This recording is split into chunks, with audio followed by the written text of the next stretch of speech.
Today's scripture reading brings us to Proverbs chapter 9.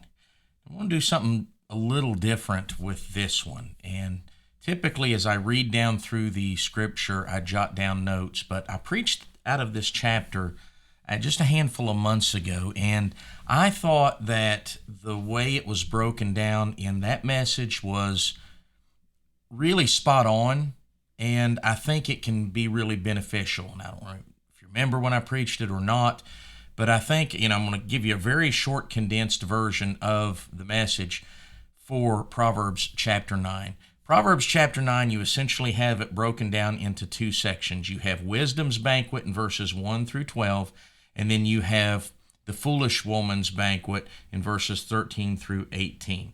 And the chapter is essentially these two banquets that are kind of mirror imaged one to another.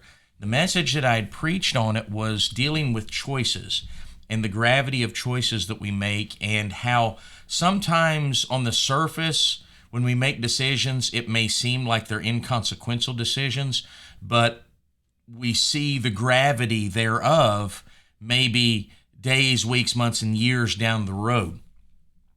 And the reason why they may seem so inconsequential at the moment is because as we look at wisdom and foolishness, they're polar opposites of one another, yet on the surface, they appear to be very similar. So real quick, I spoke about the pattern, the habitation of them. They both have homes in which they reside. You see that in verses 1 and 14. The invitation, both of them are vying for the ear. You see that in verses 3. And then 14 and 15, wisdom sending forth her maidens. And then stupidity or the foolish woman is there, sitteth at the door of her house and has a seat in high places of the city. They both are striving to be heard, both wisdom and foolishness, and they're offering the same invitation. Now, if you were to compare verses 4 and verse 16, it says the same thing. Whoso is simple, let him turn in hither. As for him that wanteth understanding, she saith to him. And it's the invitation of both wisdom and the foolish woman are mirror images one to another.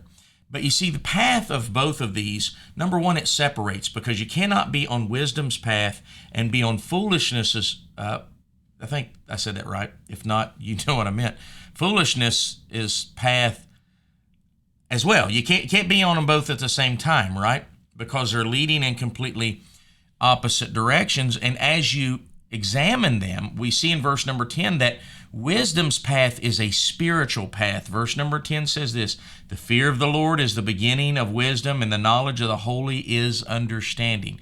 Wisdom's path is one of spiritual, yet folly's path, or the foolish woman's path, is sensual. It pertains to the flesh. And we see that in verse number 17. Stolen waters are sweet, and bread eaten in secret is pleasant. So two totally opposite paths, two totally opposite destinations, as we'll see in a moment. We have the spiritual path is one of wisdom. The carnal path, or the one fleshly path, is the one of foolishness. And then we see where they lead.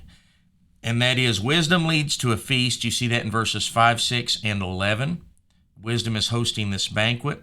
When you choose wisdom, it will fill you. When you choose wisdom, it will bless you. When you choose folly, or you follow the foolish woman's path, you listen to that invitation, you make that choice, well, it leads to a funeral. And you see that in verse number 18. And so the principles that I had tried to get across in the message and in this video here today is, number one, decisions often appear unexceptional on the surface, right? And I told you how in verse number 4 and 16, wisdom's invitation and the foolish woman's invitation, they're very similar. But our decisions that we make determine our direction. We are either going to make our decision spiritually and follow wisdom's direction, or carnally and follow folly's direction. And then, your direction will determine your delight. You'll either enjoy a feast or suffer a funeral. Yeah. And I think that's the best way to break down this chapter. Like I said, it's 2 sections, wisdom's banquet and the foolish woman's banquet. And I think there's so much in this chapter that can really be a blessing and help unto you. The moral of the story is make spiritual, godly decisions, and you won't regret it. Make foolish decisions, and you will regret it. I think every one of us have probably made foolish decisions in the past, and we have, in turn, regretted that. There you go. All right, so that's going to do it for this video, and I hope it's been a blessing, and Lord willing, we'll see you tomorrow.